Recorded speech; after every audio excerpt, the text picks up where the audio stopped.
We have a gacha game problem, and it's not the gacha. I want to get into that in a moment of what I think is the real problem in the gacha genre at the moment, or a specific part of the gacha genre that I play. But I also want to ask a couple of questions that kind of lead us into there. Now, I wasn't going to talk about this whole topic, and I'm going to talk about it in a different way anyway. That's going to lead into what I think is the real problem. But the topic at hand is Silver Palace has got its beta going on at the moment, which I didn't get into, but it's brought up a conversation that we have every time a new gacha game is on the horizon, and a pertinent conversation to have. It's important. The monetization of the game, this being the gacha system. And a lot of people are angry about the gacha system is because it's a B-Tech Arknights Enfield gacha system, which for me, I'm okay with that because that's sort of a middle-of-the-road gacha system within, let's face it, what's a pretty poo-poo way of monetizing games. But it's a way of monetizing games that allows for consistent, high-production content to be put out. Without the gacha system, a lot of these games just wouldn't be able to do what they're doing. That's a fact. I know people will argue, well, look at what NTE is doing. Cosmetics can be a selling point. But let's face it, without gacha, majority of these games would disappear, right? Now, do I want an evolution in the way these games are monetized? Of course. Better consumer practice is great. But I think, although it's an important conversation to have, how these games are monetized, I think it's far less important to something that's a much more intrusive in these games, which I'm becoming more and more worried about for the future of these big high production games, because I think we're very much in a Ubisoft phase at the moment. I spoke about last year we were entering the golden age of gacha, and although I still somewhat agree with that, I also think we're entering a massive stagnation phase, which is incredibly worrying for me. So I'm going to ask a couple of questions, and I'm going to bounce off a specific question that Captain Cabinet's asked here. But you know, if you just go over to YouTube and search Silver Palace, most of the conversations about the gacha, we've got CCs talking about the gacha, we've got a lot of people saying, I am no longer excited about this game, and I'm probably not going to play it because of this reason. And the reason I brought up V, because V was talking about the excitement of new gacha games, and I agree. And then the gacha system comes along and kind of ruins the excitement. And I think it does for a lot of people. But there's a thing that I'm much more worried about with Silver Palace, with Azure Familiar, with Rewinding Cadence, with Project 2/3 Utopia. And it's not the gacha. So let's start by asking a couple of questions here. And we'll start with this question that Captain Cabinet provided here, and I think she's asking a pertinent question, and she's having some good conversations around gacha, which of course people are having, but I think a lot of people put the major things to the back burner a lot of the time. So she says NTE has the most player-friendly gacha system, which it does. Obviously it's got cosmetics on top of that and the funds, but purely raw gacha for characters, it is better. But has that actually made you play or stick with the game? If not, why not? I want to hear your thoughts. So I want to relay that question to you guys as well. I want you guys to answer this down below. Has NTE's gacha system made you want to play the game or stick with the game if you have played the game? Because for me, the answer is no. And there's reasons for that, but it hasn't. And the reasons for that are what I'm going to go on to talk about now, which are the more intrinsic, intrusive connecting systems that make up these games, which are becoming very cookie cutter, very copy and paste, and it's kind of worrying for me. Hence, me calling it like the Ubisoft phase within these games. And Sarah the Lake comes back with a perfect reply here. No, it is by far the worst dailies. I don't like building up my account in this game. I'm level 24, and I only got to level 24 because I want to try out that new game mode that's just dropped. And now I have to do some other poxy mission. I'm like, I just want to play the new mode. But anyway, this is not so much about NTE, but it's another game that suffers the same symptom of all these other games. Now, I want to ask you two other follow-on questions, or maybe three, from this particular question. With the gacha games that you're currently playing or have quit, if I said to you, what are the 5 most important things you would change right now to either keep you playing the game or improve your experience, or maybe make you even go back to some of the games you've quit, would gacha be in the top 5 of those? Because honestly, for me, it wouldn't. For the games I've quit and the games I'm playing now, I haven't quit gacha games because of the monetization. It's usually much more intrusive things regarding the gameplay that a lot of these games suffer from, and I'm worried about going forward. And also, I'll move on and say, have you quit a gacha game because of the gacha itself, you know, getting tired of the gacha? And if you have, let me ask you this question as well, which is more of a conversation to have with yourself. Does that mean that the game itself was just a problem anyway? Because losing within the monetization and the gacha system can suck. But if the game's good enough, it can keep you sticking around, right? I've lost plenty of times in Arknights, and out of the gacha systems, it's by no means the best. But the game's so good that it kind of overrules those bad moments that happen much less than the moments that really do affect you. And what I mean by that is you're pulling on banners, what?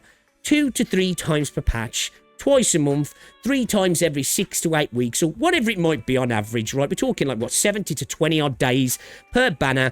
So you're not pulling all the time, but you are interacting with other systems all of the time. And those systems are the real problem in the gacha space right now. Hence why I say we have a gacha game problem, but it's not the gacha. It's the game.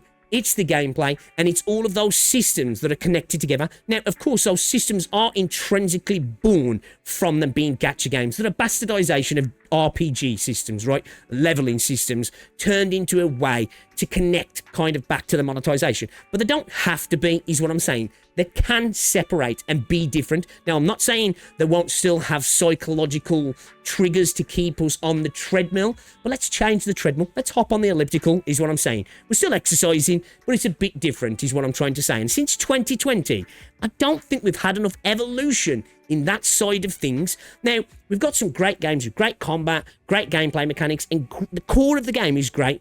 But they do the same thing we've been doing since Genshin Impact.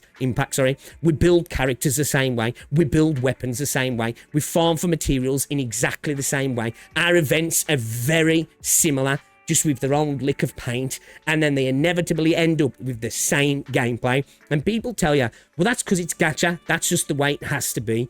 You can't want to play a game, or these games can't facilitate more than 15 minutes a day because they're just gacha.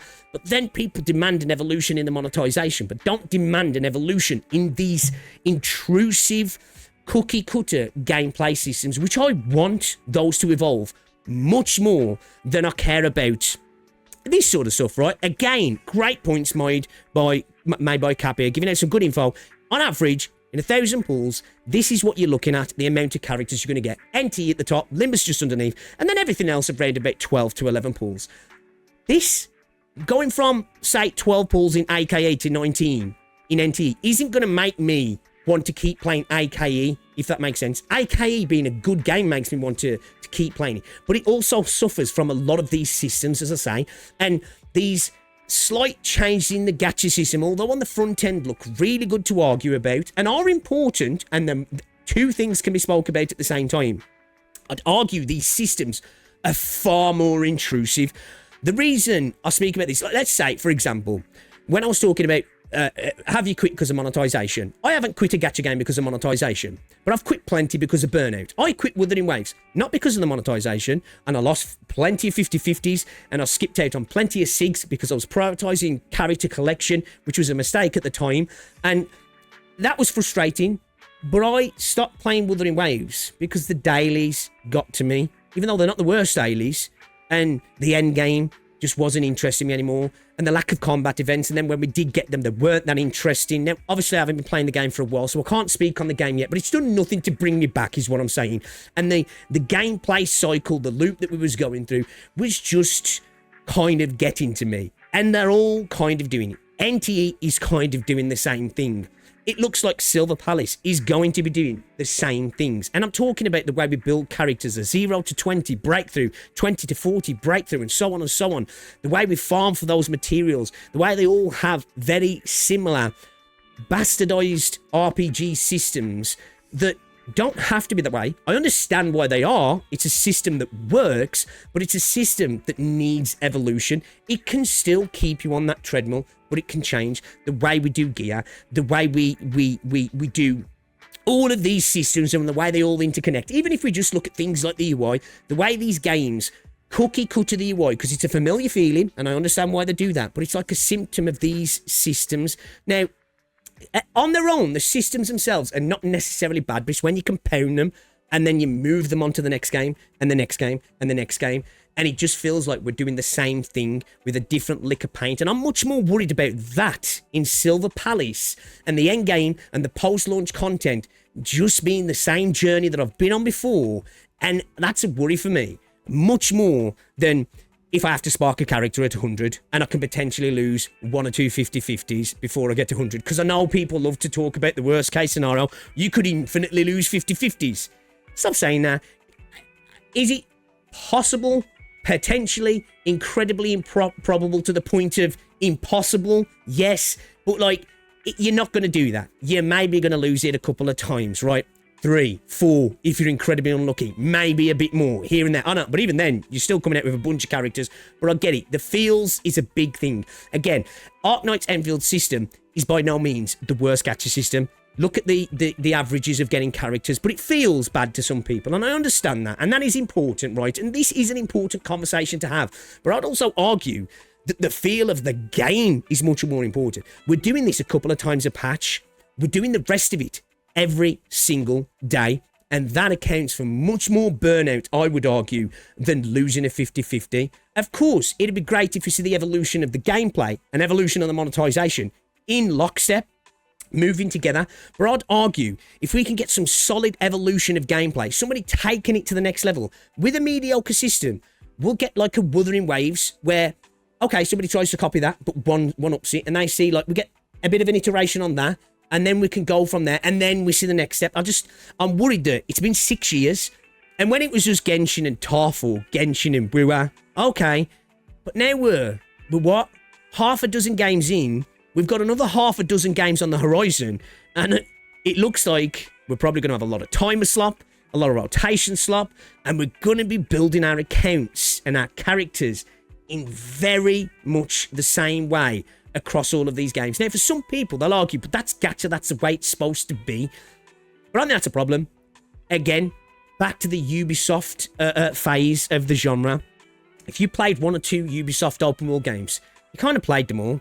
That doesn't mean in a vacuum on their own they're bad. It just means as a whole, it becomes a grey mess. And that's not good, right? I think we can all accept that. And I think the same's happening to the gacha space at the moment. I spoke about before how we were entering the golden era of gachas. And I think in terms of production and polish and scale and scope, we definitely are.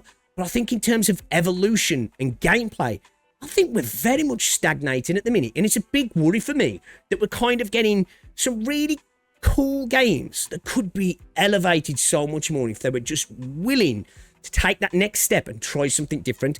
I think it inevitably might be Hoyo that comes through and really is the company that takes it to the next step because they could potentially take the risk. Whoever it is, I hope it happens soon. I hope NTE or Silver Palace, really leans into like the detective stuff, something that makes it stand out. You know, Enfield tried the factory stuff. For a lot of people, that wasn't it. For a lot of people, it really is.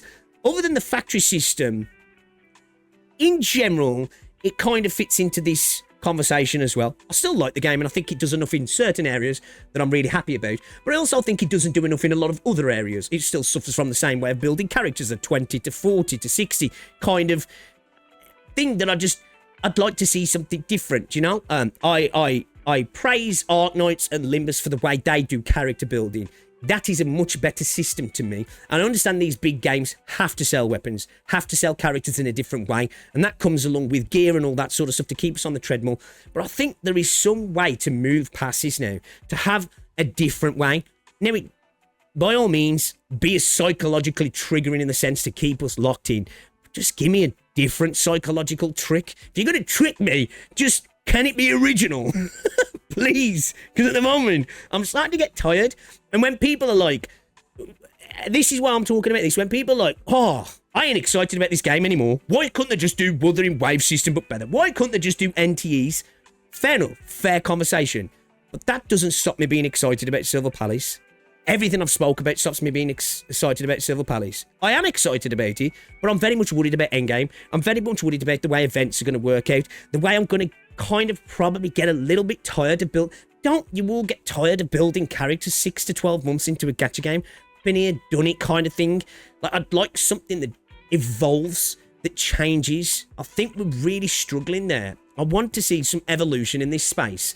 It's a great space with some great games, but I think we're kind of heading for a brick wall with the amount of games that are coming out. You think of all these games that are coming: Azure Familiar, Rewinding Cadence, Project 2/3, Silver Palace, a bunch of other games that I can't think off the top of my head, Wangyu or whatever it's called.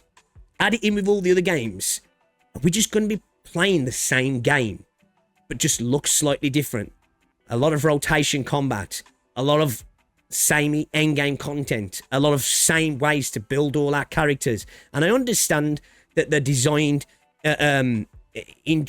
inherently with these systems built in sometimes because it's familiar, the UIs and that, it makes people feel at home. But at some point, we've got to step out of the shadow of these systems, I think.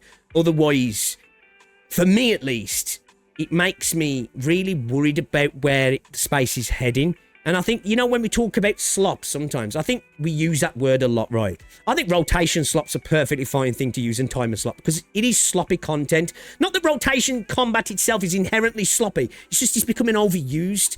Timer slop itself isn't, although I think I'm not a big fan of it. It's just becoming overused, right? It's a lazy way to do content, in my opinion. And I'm very much worried that these systems now are starting to become slop because they are everywhere. And this isn't just the big games. This is throughout Gacha, right? And I want to see some games do it differently. Again, I like what Limbus and I like what Arknights does. It's a much better way to do it. But they both still suffer from some of the intrinsically cookie cutter sort of experiences. But when it's one or two, it's okay. It's when you start to lay it up and you're like, shit, man, I've been here before. Multiple times as well, is when it starts to get a little bit grating for me. I'd love to know what you guys think down below. I'd love to know the questions, the answers to the questions that I posed, including Kat's question at the start here, because I think she's asking some cool questions and having some good conversations around the gacha as well at the moment. Because I think sometimes it's very black and white the way we look at it. Shit system, good system, everything else doesn't matter. And we forget about the rest of it, which is far more important. I'd love to hear your opinions on that, the questions I asked as well, and just kind of what I've been speaking about. Is it a problem? Do you not see the problem that I see? Would you like to see some evolution? Am I missing the point? Am I prioritizing that too much? Should I focus more on the gacha? I'm kind of interested in your thoughts. I know exactly my thoughts, and this is the way I am, but I'm interested to see what you think about what I've got to say in this situation. But anyway, I'm going to stop yapping now, guys. If you've enjoyed the video, give it a like, subscribe if you're new, and please do let me know your thoughts down below. And I will see you all in the next one. Ta-ra.